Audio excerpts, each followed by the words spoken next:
이젠 5강은 짐승의 제국 때 하나님의 나라를 하면서요. 자, 제가 요한계시록을 이렇게 조금 나름대로 정리할 수 있던 거는요. 창세기 1, 2장하고 뭐하고 맞아떨어집니까? 계시록 21장, 22장하고 맞아떨어집니다. 우리 예수 아카데미 회원들은 우리 지난번에 여름에 우리 이동준 목사님이 이렇게 창세기 1, 2장하고 21장, 2장이 딱 맞아떨어진 걸 미리 들었습니다. 그 다음에 여러분 1, 2장 이후에 3장에 뭐가 나옵니까? 사탄이 나오죠. 미스터 사탄 요놈이 나옵니다. 그러면 여기 역시 21장, 22장 앞에도 뭐가 나올까요? 바로 17장서부터 20장까지가 이 사탄의 정체와 운명이 같이 이렇게 여러분 크게 이렇게 보는 걸 뭐라고 그랬죠? 키아즈무스라고 그러죠. 뭐 카이즈무스라고도 하고 교차대칭 구조라고 이렇게 합니다. 자, 이제 그런 것들도 보여주겠지만 이번에는 조금 여러분들이 좀 생각할 거리, 현대를 볼 수 있는 눈을 이제까지 해석과는 달리 영적인 데서 있는 건 달리 좀 세상의 일들하고 조금 좀 한 번만 좀 맞춰보는 시간을 갖도록 하겠습니다. 여러분 종말의 카운트다운을 우리는 크게 세 가지로 볼 수 있습니다. 종말의 카운트다운을 여러분들은 뭘로 보십니까? 예, 성경을 연구하신 분이라면 무화과나무로 보는 분이 많아요. 왜냐하면 우리 예수님께서 어떻게 해서 죽으셨습니까? 비참하게 이스라엘에게 버림을 받아서 죽임을 당하실 때 무화과나무를 저주하고 종말장에 비유해서 무화과나무 잎이 다시 연해지는 것을 볼 때에 너희가 계절을 알면서도 하면서 무화과나무가 회복되는 것을 말하면서 내가 심히 가까운 줄로 알라. 뭘 말하는 거예요? 이스라엘의 회복입니다. 이스라엘의 회복. 그거를 종말의 카운트다운으로 보는 겁니다. 근데 여러분 1948년 이전까지는 이러한 것들을 사람들이 한 번이라도 생각을 해본 적이 있다 없다? 전혀 없어요. 왜요? AD 70년에 멸망해가지고 1900년 동안 나라가 없었는데 그 나라가 회복될 가능성이 조금이라도 있다 없다? 전혀 없죠. 전혀 없죠. 그래서 아예 이건 뭐 예수님이 잘 몰라서 그러겠지. 근데 1948년 1900년 만에 나라가 회복이 됐어요. 저주받았던 무화과가 다시 소생하면서 예수님의 그 비유가 단지 비유만을 말한 건 아니고 이스라엘의 미래를 다층적으로 포함한 말씀이구나 하는 걸 우리가 알게 됐습니다. 두 번째, 우리로서는 다른 거는 잘 몰라요. 그래도 뭐는 압니까? 이거는 맨 마지막에 해야 되는데 전쟁, 기근, 연병, 그 다음에 또 뭐가 있습니까? 대표적인 게 지진이 있습니다. 마지막 날에는 뭡니까? 무너졌도다 무너졌도다 바벨론이요. 뭐 때문에 무너집니까? 지진으로 그냥 완전히 하나님이 저는 저 지진 영화 가운데 백두산이라는 영화를 딱 보면서 야 백두산 지진에 의해 가지고 우리 서울 남한도 완전히 쑥대밭이 될 수 있다는 거를 솔직히 백두산이 언제 폭발할지 모른다. 그거는 제가 미리 정보를 갖고 저는 국제뉴스를 제일 먼저 보니까 늘 주목은 했는데 야 영화적인 상상력으로 만들었는데 야 지진의 이력이 대단하구나. 마지막 날에 하나님께서 지진을 정말 많이 일으키시는데 이런 지질학자들의 이야기입니다. 1900년대까지 이루어졌던 모든 지진을 합해도 1900년에서 1950년까지 지진하고 비교가 안 된대요. 더 많이 일어났대요. 50년 만에 더 많이 일어났고 1950년부터 2000년까지가 지금 앞에 전반 50년보다 2배 이상. 그리고 지금은 뭐 그냥 아예 지진이에요. 다반사니까. 전쟁, 기근, 연병. 그 다음에 예수님이 항상 말했던 적그리스도, 자칭 이런 놈이 나타날 것이다. 여러분 연병, 전염병 이게 팬데믹이 지금은 옛날엔 파스텔이 연구소하고 프린스턴의 연구소에만 근현대에 이러한 균들이 있어서 사람들이 전염병으로 좀 고통당했습니다. 그러나 인류의 과학기술로 이런 모든 것은 끝장났습니다. 그래서 아예 타임지 표제까지 나왔다니까. 그리고 거기다 옆에다가 성경은 잘못됐다. 뭐 마지막 때 무슨 뭐 전염병이 있냐. 근데 여러분 지금 이렇게 코로나19 요 하나 때문에 완전히 세상이 뒤집어지는. 자, 근데 여러분들이 또 하나 좀 잘 모르는 게 있어요. 뭐죠? 우리 중세교회 사람들은 적그리스도를 뭘로 봤어요? 중세교회 분들. 그렇지, 종교개혁 때 다 교황. 교황청이 교황을 종말의 카운트다운으로 우리는 다시 볼 수 있을 가능성도 있다. 자, 그럴 적에 여러분 아까 좀 하다가 말을 했는데요. 538년 BC 538년에 포로에서 나옵니다. 그래서 고레스 다리오 때 다시 중건하라는 다시 중건하라 해가지고 아닥사스다 왕 때에 어때요? 그래서 그때부터 7일에 그러면 7일은 77에 49년 하면서 성전 건축이 중건이 됐습니다. 거듭 중자 중건. 그 다음에 62일에 때 여기로부터 그러니까 여러분 62일에 그냥 합해서 69일이면 70일이라고 대략 생각을 해봅시다. 그게 되면 뭐예요? 요 끄트머리에 예수 그리스도의 초림이 옵니다. 이따가 다니엘서 9장에 잠깐 좀 살펴보도록 하겠습니다. 그런데 이때가 예수 그리스도께서는 쉽게 말해서 뭐 30년이든 33년 됐든 이 땅에 오셨습니다. 요한은 AD 90년에 성경을 참으로 과거, 현재, 미래를 쓰다 보니까 이건 별로 중요하지 않아요. 예언이었지만 이미 이때는 다 뭡니까? 역사적으로 과거로 다 성취된 것 때문에 별로 중요한 게 아니에요. 그런데 이것이 7일에 62일에가 정확히 맞아떨어졌습니까? 안 떨어졌습니까? 맞아떨어졌어요. 마지막 한 일에. 마지막 한 일에 우리가 말하는 그 한 일에가 뭡니까? 7 곱하기 7이니까 7년이죠. 그게 7년 대환란이 되는 거예요. 이게 언제 이게 시작이 됐냐. 그러니까 지금 종말의 카운트다운을 우리가 언제 이렇게 볼 것이냐. 여기 때문에 제가 여기 와서. 자, 그럴 적에 여러분 우리 다니엘서 7장에 보게 되면 어떤 이야기가 나옵니까? 4개의 짐승이 나오잖아요. 우리 그 보통 뭘로 보지요? 바벨론, 메데와 파사. 그 다음에 어때요? 표범으로 상징되어지는 알렉산더, 헬레니즘. 그 다음에 어때요? 누가 나와요? 로마 제국이 나오죠. 로마 제국. 근데 그 로마 제국만 나오는 게 아니라 거기 이상한 뿔이 나와가지고 그거를 뒤집어 버리는 게 있어요. 이따가 좀 한번 시간이 되면 확인해 보겠습니다. 그게 뭘로 본다? 그거를 로마의 교황청으로 보고 있어요. 그때가 어느 때냐면 538년입니다. 여러분 역사적으로는 맞죠? 로마 제국이 5세기에 무너졌습니다. 완전히 무너졌습니까? 아닙니다. 반세기도 채 안 돼가지고 로마 교황청이 이제 로마 제국이 다스리던 땅을 뭘로 다스립니까? 종교로서 통치하기 시작했습니다. 그때가 시작이 538년이에요. 538년. 근데 한때와 두때와 반때 뭡니까? 날짜로 말하면 1260일이죠.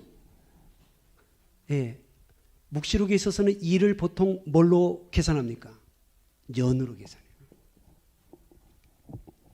그러면 538년에다가 1260년 한때 두때 반때가 지나게 되면은 이제 바로 이때가 심히 가깝다라고 들어갈 적에 그러면 어떻게 됩니까? 1798년이 됩니다.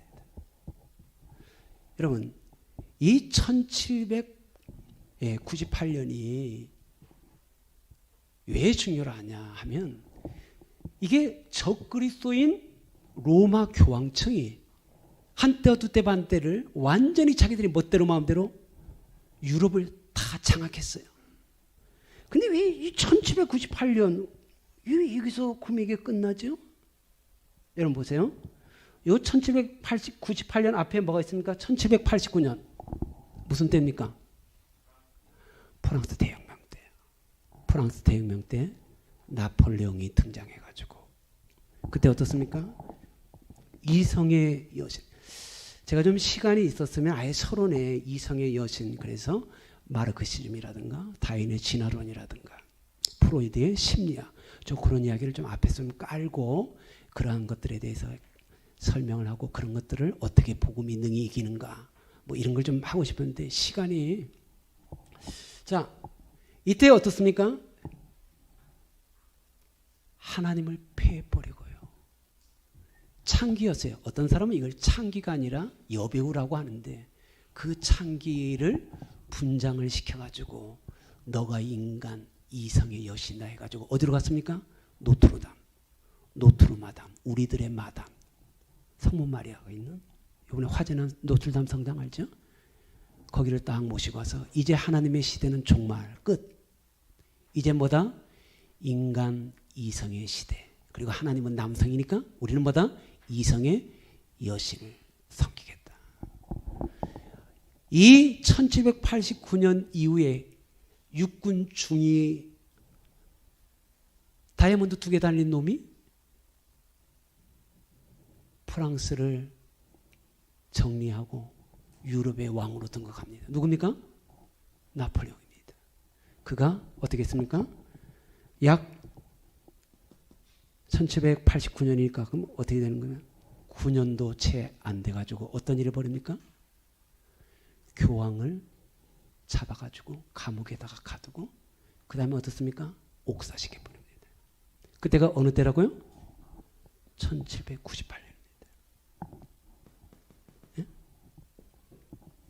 이때까지 완전히 로마 제국 이후에 거기서 한 뿔이 나와가지고 어쩌고저쩌고는 그가 이렇게 하다가 어떻게 됩니까? 나폴레옹에 의해서 1798년 완전히 폐위가 되면서 다시는 로마 교황청을 최소한 프랑스 유럽에는 등극을 못하도록 완전히 조치를 시켰어요.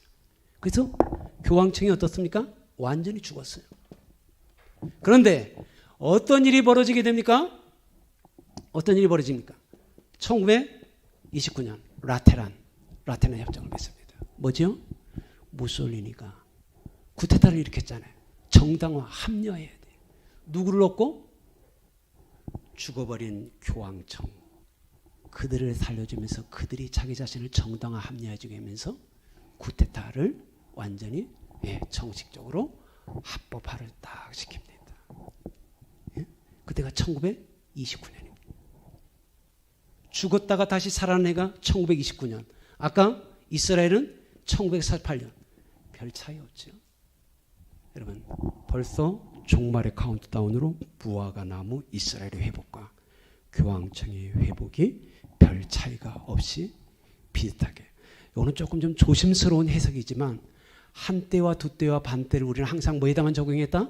전 3년 반, 후 3년 반에만 적용했지만 로마 교황청을 적그리스도로 보고 그 교황청이 다시 살아나는 그것을 통해 가지고 세계의 종말을 카운트다운으로 들어가는 데서는 한때 두때 반때를 이렇게 그들의 제2기간으로 전 3년 반을 바로 이 제2기간으로 보다가 이제 본격적인 후 3년 반의 시대로 물론 그렇게도 볼 수 있고 다시 살아나서 7년 대환란 전체를 몰고 간다.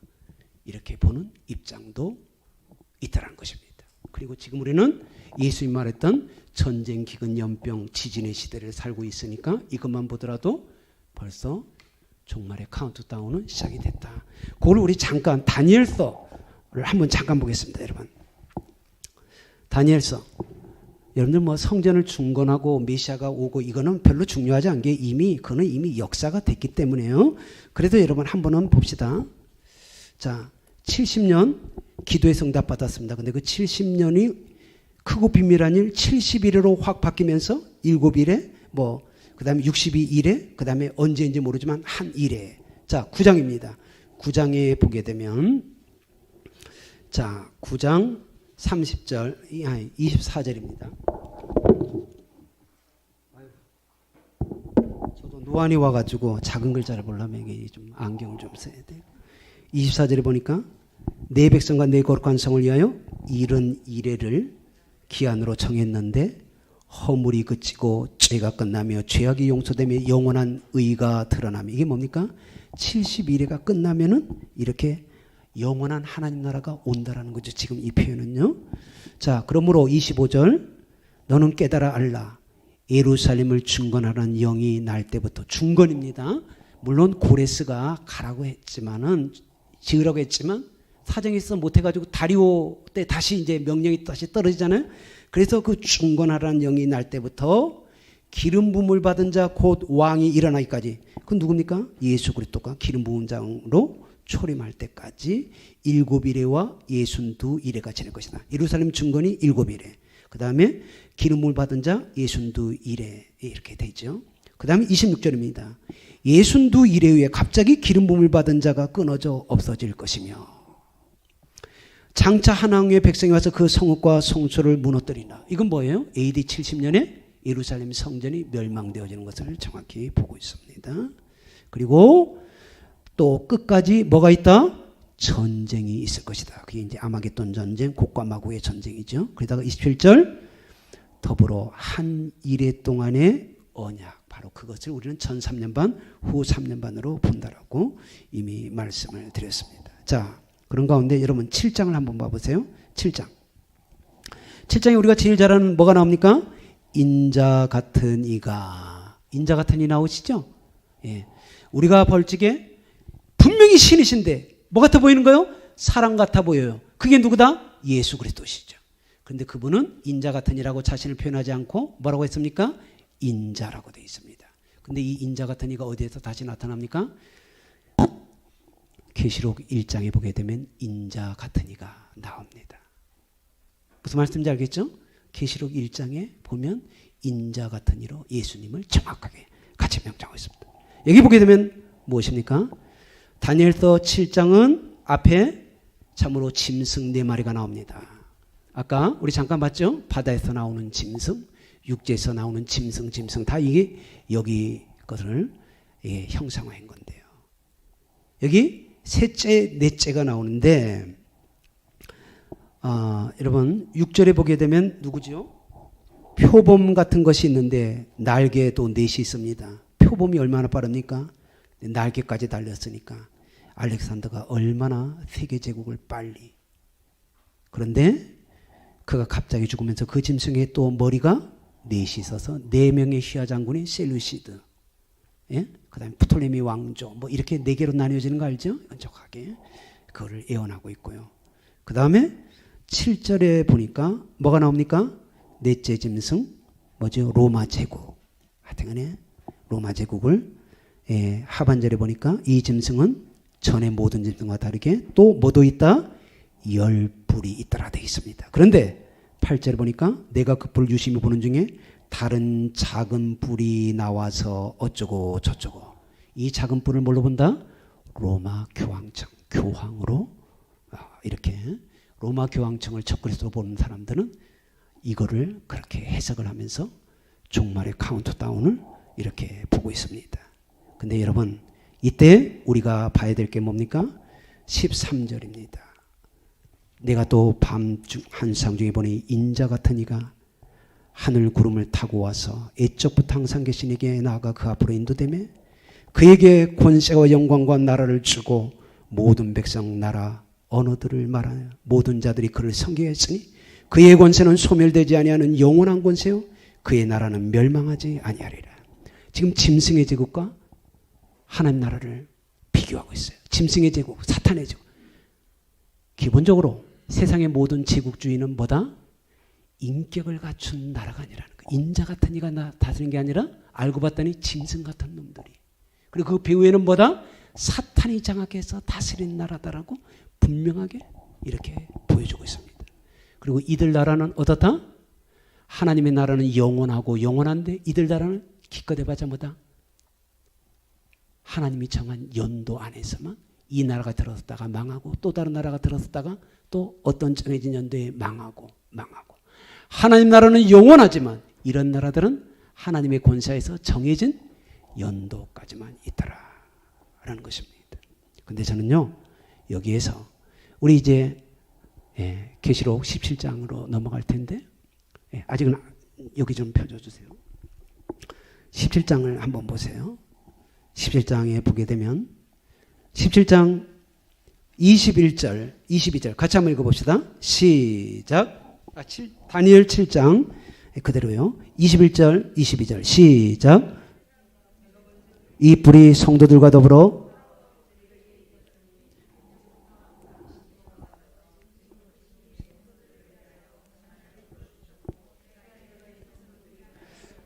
자, 이게 가장 중요한 게 말입니다. 마지막 때에는 겉으로 볼 적에는 누가 이긴다?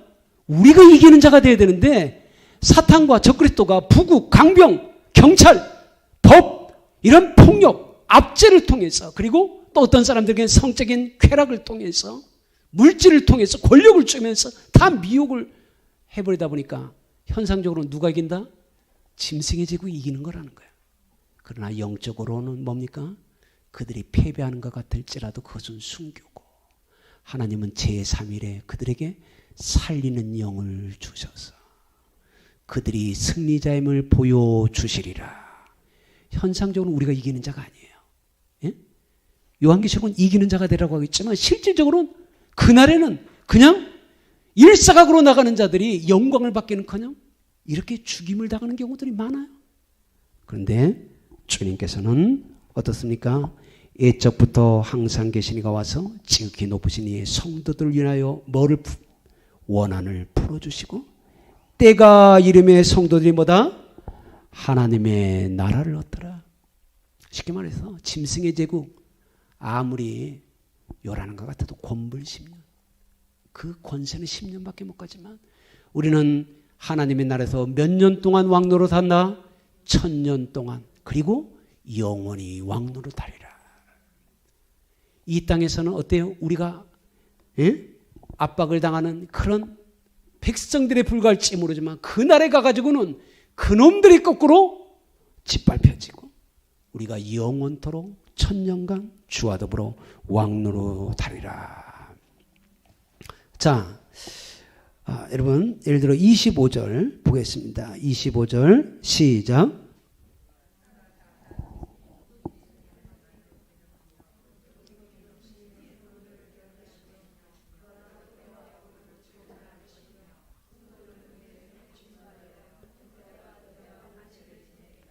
예, 여기도 뭐 한때와 두때와 반때 이런 게 다 나오는데요.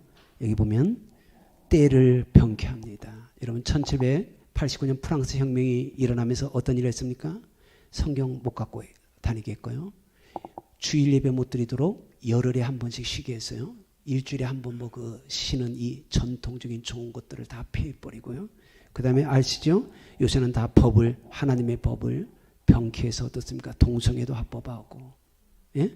지금 우리나라 하나만 남았고 다른 나라 그냥 다 넘어갔어요. 마지막 보루처인 우리도 이제 뭐 헌법 개정 들어가게 되면 뭐 거의 다 된다라고 봐야죠. 그러니까 우리가 지금 정말 예? 때와 법조차도 주일조차도 열흘로 바꿔버리고 예? 자, 여러분 그럼에도 불구하고 26절 27절입니다. 시작. 그러나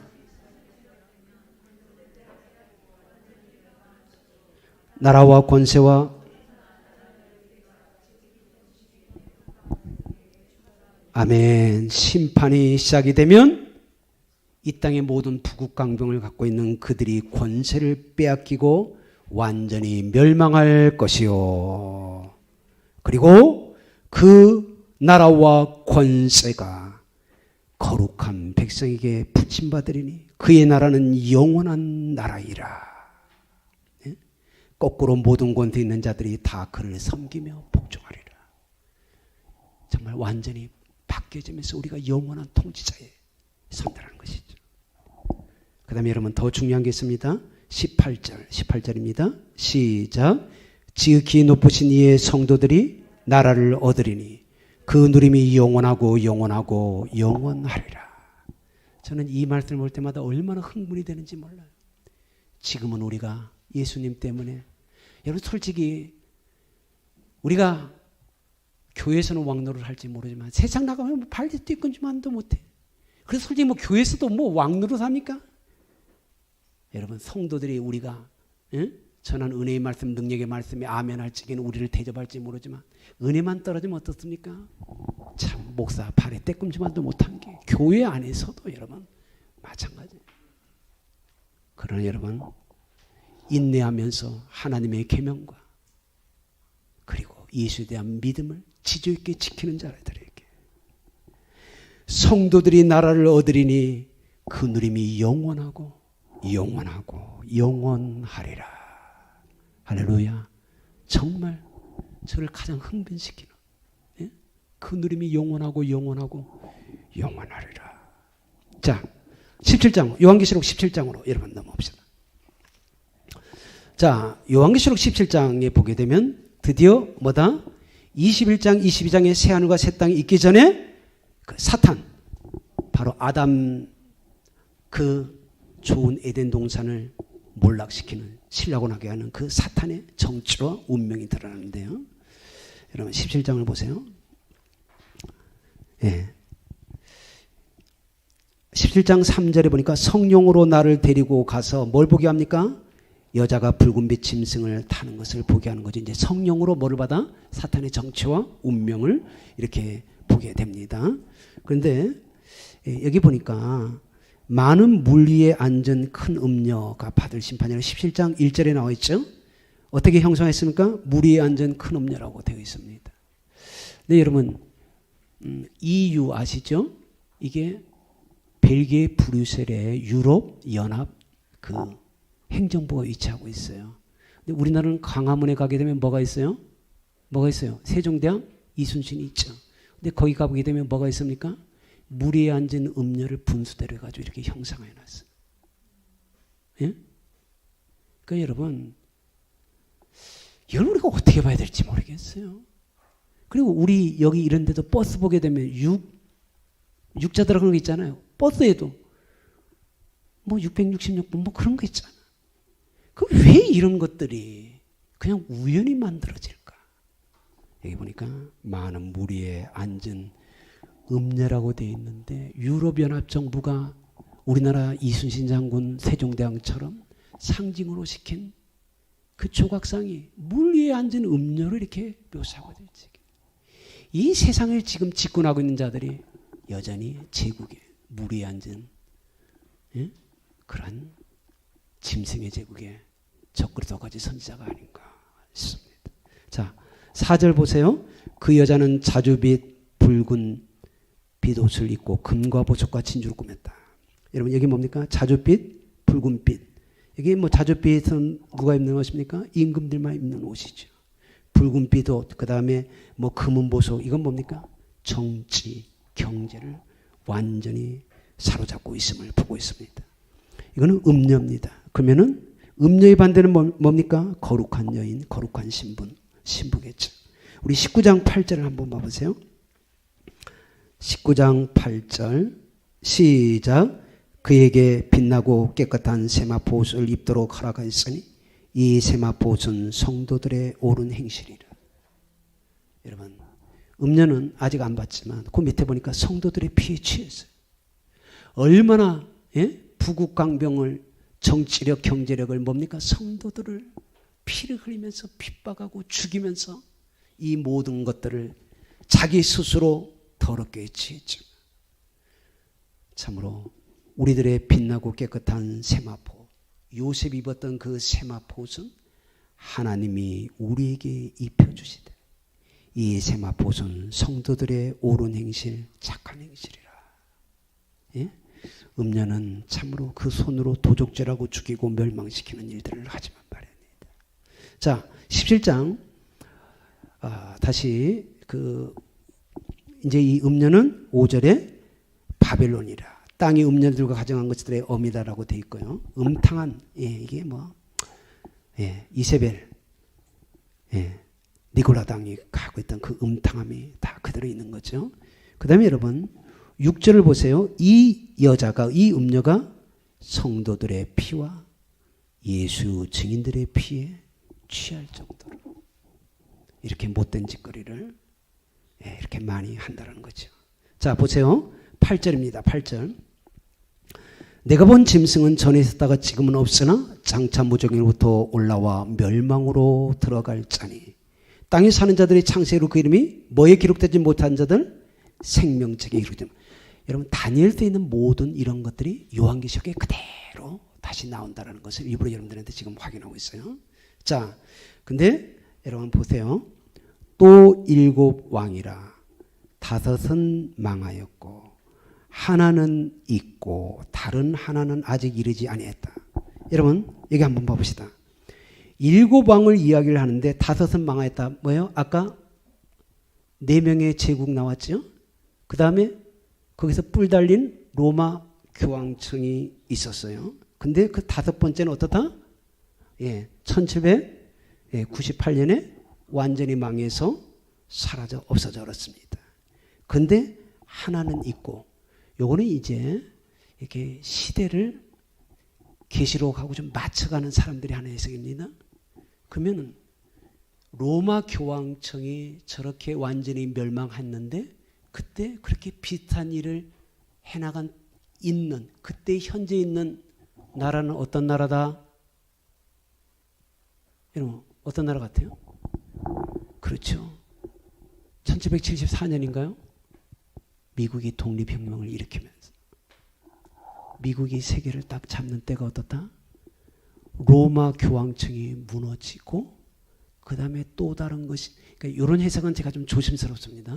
근데 이렇게 해석을 하면서 이렇게 나아가는 요한계시록의 저자들이 그래도 또 있어요, 여러분.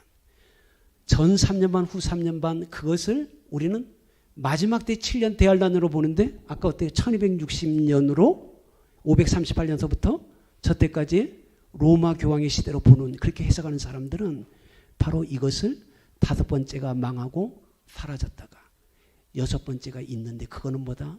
미국이 바로 그때 등장하면서 세계를 꽉 잡고 있잖아요. 그러다가 어떻게 됩니까? 다른 하나, 일곱 번째는 아직 이르지 않았으나 이르면 반드시 잠시 동안 머무리라. 전에 있었던 로마 교황청, 지금 없어진 짐승은 이제 뭐가 된다? 또 동시에 여덟 번째 왕도 된다 하면서 일곱 중에 속한 자로 그가 멸망으로 들어가리라. 내가 보던 열 뿔은 열왕이라. 여러분 이런 걸 해석을 하면 여러분들이 조금 좀 헷갈리기도 하게 무슨 말인지 잘 모르는데, 자 한번 잠깐만 소개하겠습니다.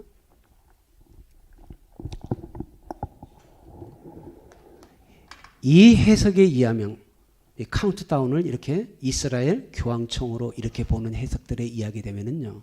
자, 다섯 뿔이 뭐라고요? 다섯 번째 뿔.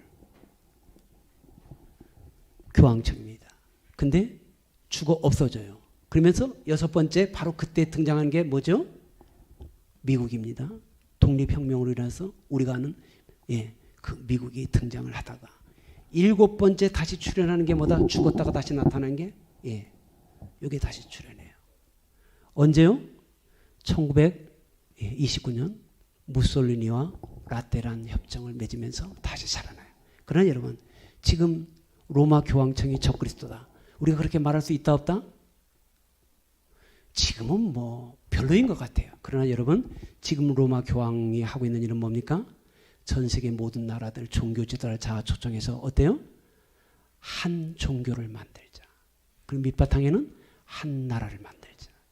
우리가 사실 에큐메니컬 종교 일치 운동, 세계 교회 일치 운동, 에큐메니컬 우리가 조심스러운 것은 이게 깐딱 잘못하면 뭡니까? 마지막 때에 한 종교를 이루자라는 로마 교황청의 그 뜻대로 우리가 종속이 될 수도 있어요. 우리는 선한 면에서 선한 좋은 뜻으로 우리 천주교, 그리스도 정교회, 개신교도가 한 마음 한 뜻 한 영으로 에큐메니컬 해가지고 세상 정부와 싸워서 하나님 나라를 만들자. 우리는 그렇게 좋은 취지로 나간 사람들이지만 이게 적그리스도 교황청으로 본다라면 벌써 그 작업을 지금 이미 다 해놨어요. 그리고 제가 이제 로마 이 이야기는 지금 뭐 벌써 3시 19분이어서 이건 할 시간도 없고, 지금은 로마 교황청이 뭡니까? 단지 부활해가지고 다시 죽었다가 다시 살아났어요. 그래서 지금은 종교적인 일밖에 못해요. 그런데 이것을 왜 또 여덟 번째라고 했냐면은 이 똑같은 일곱째가 뭐를 받습니까? 사탄 마귀로부터 뭐를 받아요? 참으로 큰 이적을, 표적을 행할 수 있는 능력을 받을 적에는 열불 열 나라들이 그에게 모든 뭐를 주더라? 권세를 주더라 하게 되면은 다시 뭘로? 이때의 중세의 로마 교황청이 이렇게 세상을 다스리던 그때로 돌아간다. 그러니까 여러분, 이런 해석도 있구나 정도로만 알아두십시오. 그러나 그렇게 해석을 하게 보게 되면 어때요? 이게 맞아떨어집니까? 안 떨어집니까? 이게 아주 놀랍게도 그렇게 해석을 하게 되면 착착착착 떨어집니다. 그래서 우리가 로마 교황청을 좋은 친구로만 볼 것인가? 아니면 마지막 때에 참으로 그야말로 종교개혁자들이 그렇게 말했던 적 그리스도로 볼 것인가? 우리가 참 고민하면서 바르게 영을 분별해야 될 때라는 것입니다. 자, 이런 가운데요, 여러분, 마침내 이 바빌론은 어떻게 됩니까? 17장 14절. 바로 이러한 열불 열왕이 17장 13절이에요. 그들이 한 뜻을 가지고 자기의 능력과 권세를 어떻게 한다? 여덟 번째의 짐승에게 다 몰아주는 거예요. 세상의 모든 권력자들이 어떻게 한다? 그들에게 다 이렇게 권세를 몰아주는 것으로 되어 있습니다. 그러나 그럼에도 불구하고 다시 17장 14절입니다. 가장 중요한 말씀에 또 봅니다. 시작.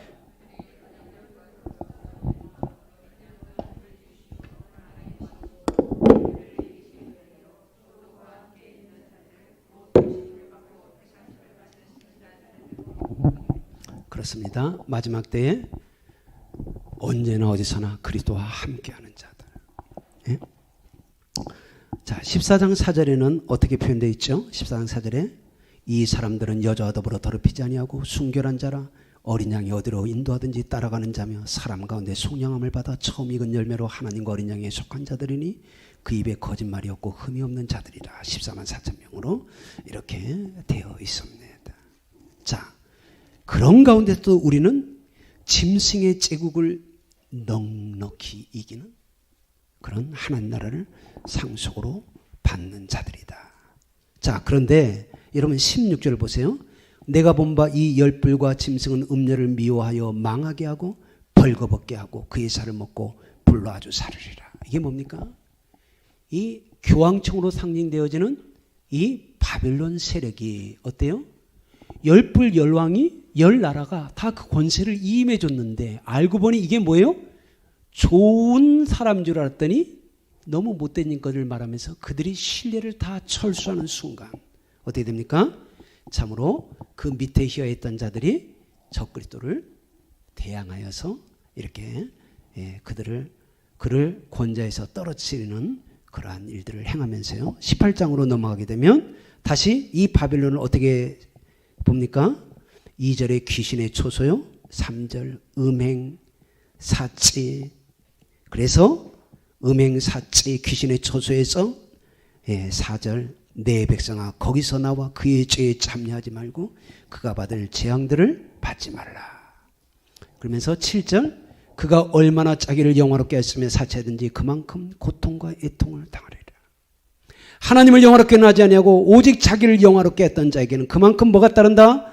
고통과 애통이 따른다는 것입니다. 그러나 20절 하늘과 성도들과 사도들과 선지자들 그로 말미암아 즐거워하리라. 한쪽은 자기를 영화롭게 하다가 고통과 애통으로 전락되어지지만 우리 성도들은 참으로 그로 말미암아 즐거워하리니 하나님이 너희를 위하여 그들을 심판하셨기 때문이다. 자, 23절 하반절에 보니까 너희 상인들은 땅의 왕족들이라 내 복수를 말미암아 만국이 미혹되었다 하면서 뭐 그 9절에 그와 함께 은행하고 사치하던 뭐 이렇게 상품 땅의 상인들이 그의 상품을 사고 파는데 12절에 뭐 상품이 금과 보석 이런 건 뭡니까? 다 지금 이 경제력은 어느 나라밖에 없다? 미국밖에 없어요. 예? 이렇게 딱 맞춘다. 근데 이런 해석이 좀 조심스러운 게 옛날에는 누가 적그리스도라 했습니까? 나폴레옹이 등극할 적에 나폴레옹이 적그리스도라 그랬어요. 히틀러가 또 그냥 할 적에는 적그리스도가 누구다? 히틀러라고 했어요. 이렇게 맞춰보면 경각심도 있고 시대를 읽을 수 있는 눈도 열긴 하지만 나중에 보면 그러면 끝이 나야 되잖아요. 안 일찍이 이게. 그렇기 때문에 이렇게 해석하는 건 사실 우리가 좀 조심하고 조심해야 되지만, 예, 그렇죠. 이전까지는 이유였습니다. 그러나 최근의 성경학자들은 지금 이걸 보고 다 요거를 뭐로 본다? 이제 로마 교황청하고 짝짝꿍 되었다가 그 교황청을 이제 무너뜨리고 자기네가 독자적으로 세계를 다스릴 미국을 말한다라고. 요새는 또 이 미국으로 이렇게, 왜냐하면 이렇게 전 세계 모든 상권을 장악하고 그 나라와 수출하면서 함께 즐거워할 나라는 이 미국밖에 없기 때문입니다. 그리고 보세요. 아까 5불, 그 5불, 그 다음에 6불째 미국이라 그랬죠? 근데 어때요? 5불이 죽을 적에 6불 미국이 딱 등장하는 시기가 바로 그때죠? 예. 그러다가 다시 그 뿔이 죽었다가 다시 살아나는 로마 교황청의 부활을 말하는 거죠. 이럴 적에는 미국으로 이렇게 보는 게 굉장히 또한 솔직히 설득력 있는 것도 사실입니다. 자, 그런데 여러분 보세요. 만국이 미혹되는데 24절 읽어봅시다. 24절 시작.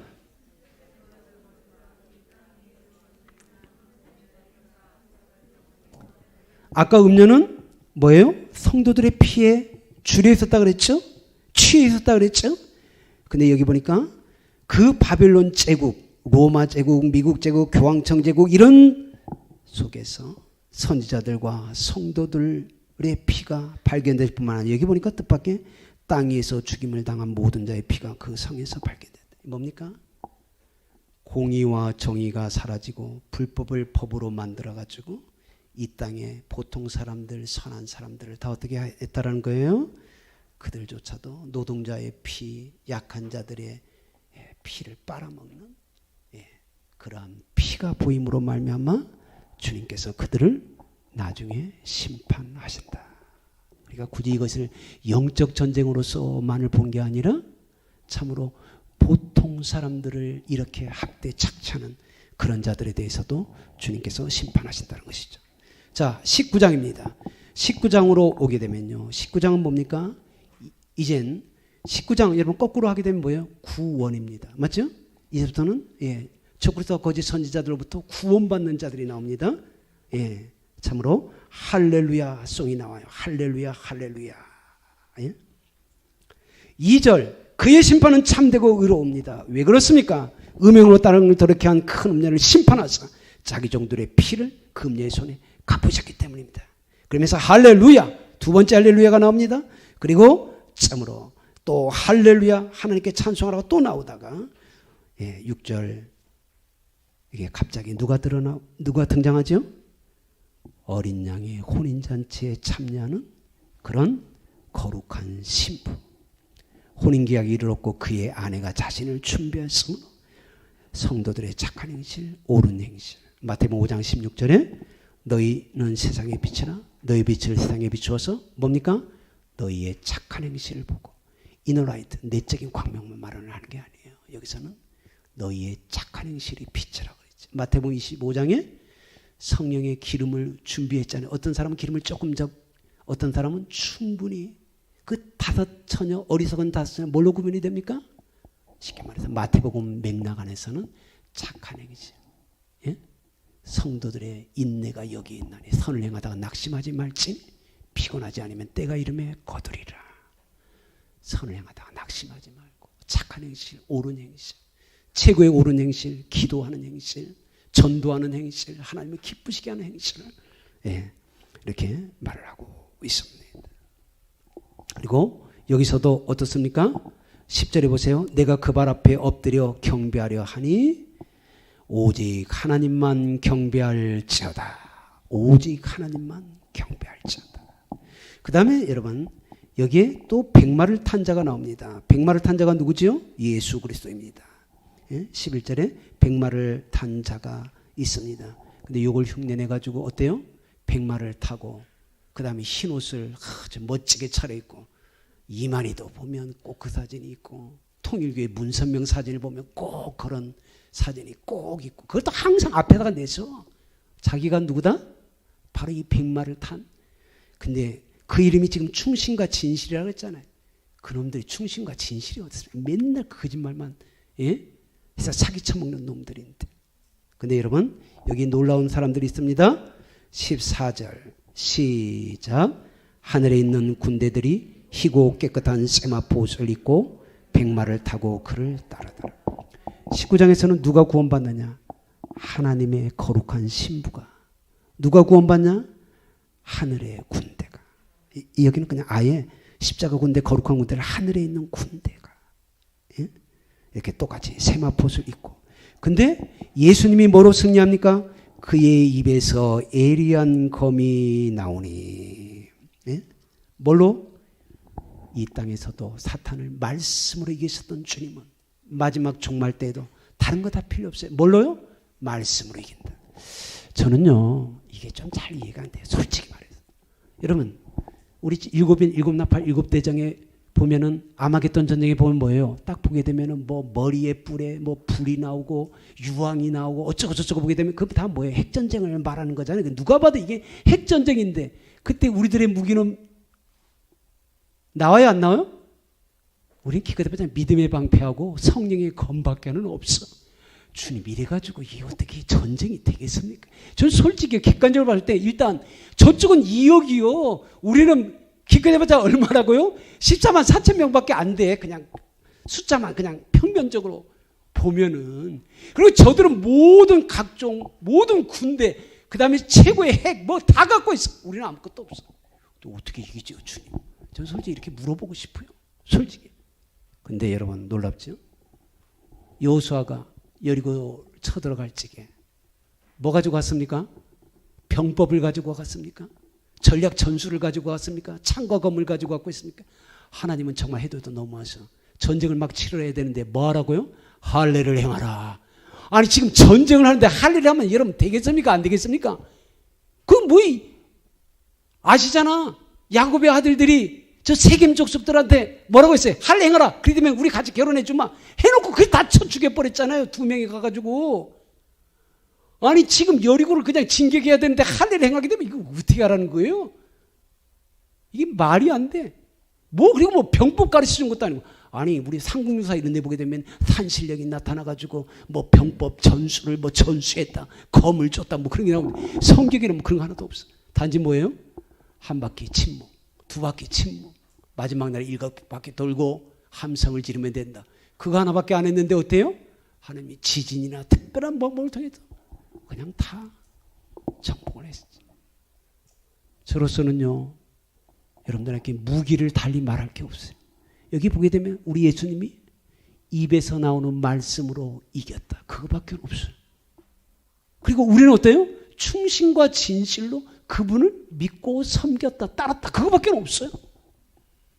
이래가지고 이길 수 있겠습니까? 객관적으로? 전능하신 하나님이. 예? 전에도 있었고 지금도 있었고 장차 있을 자. 나온 다음에 꼭 뭡니까? 나는 전능한 하나님이라. 예? 여러분 어제 우리 성도님들도 잠깐 이야기했지만 우리 자영이 태권도 17단입니다. 태권도 9단에다가 뭐 유도 무도 그냥 다 9단밖에 없어요. 14단은 이거 거짓말이에요. 금방 드러나. 9단밖에 없어요. 근데 태권도 뭐 말고도 다른 거 다 해서 리비아에서 10년 동안 마이스터로 있었어요. 예? 저 이야기 말고 우리 누님 이야기 좀 할게요. 우리 누님요. 서당계 3년이라고 해가지고 우리 누님도 태권도 굉장히 잘해요. 근데 우리 자영하고 우리 누님하고 부부싸움이 일어났어요. 어떻게 될까요? 우리 누님은 뭐 앞차기, 뒤돌려차기, 그 다음에 뭐 이렇게 몸통 찌르기, 얼굴 찌르기 다 해야 됩니다. 우리 자영이 어떻게 할까요? 손가락 하나로. 끝. 누가 이겼을까요? 우리 자영이 손가락 하나로 다 제압해. 건들 필요도 없어. 누가 마지막 날에 승리한다? 어린 양이 죽임을 당한 어린 양. 너무 역설적이잖아요. 저기는 뭐예요? 사자 같고 표범 같고 곰 같고 독수리 같고 모든 흉악한 짐승의 이미지는 다 갖고 있고 적그리스도 거짓 선지자 뭐 짐승 가지고 666 다 14 2억 이렇게 등장하는데 주님은 어린 양으로 표현이 됩니다. 아니 좀 사자 라이언으로라도 좀 나오면 얼마나 좋아? 아니면 백두산 호랑이라도 좀 나오면 얼마나 좋아? 어린 양. 그것도 항상 뭐다? 죽임을 당한 어린 양. 근데 이 죽임을 당한 어린 양이 몇 번 나온다고요? 28에 나옵니다. 뭐라고요? 7. 완전한 그 하나님이 땅의 백성들에게 4번이나 고백해서 어린 양으로 승리할지어다. 성령의 언급이 게마트리아로 몇 번 나온다? 28번이에요. 뭘로 이겨라? 예수 그리스도의 어린 양, 죽임을 당한 어린 양. 그분이 잠시 그분도 사흘 동안 죽었지만 다시 부활하시고 승리하셨던 것처럼. 그리고 이제 너희들은 그 어린 양의 피뿐만 아니라 뭐? 성령의 권능으로 해야 성령의 권능이 이 악한 마지막 시대에 넉넉히 승리하시는 분이시다. 예. 20장은 이따가 21장, 22장 묶어서 할지게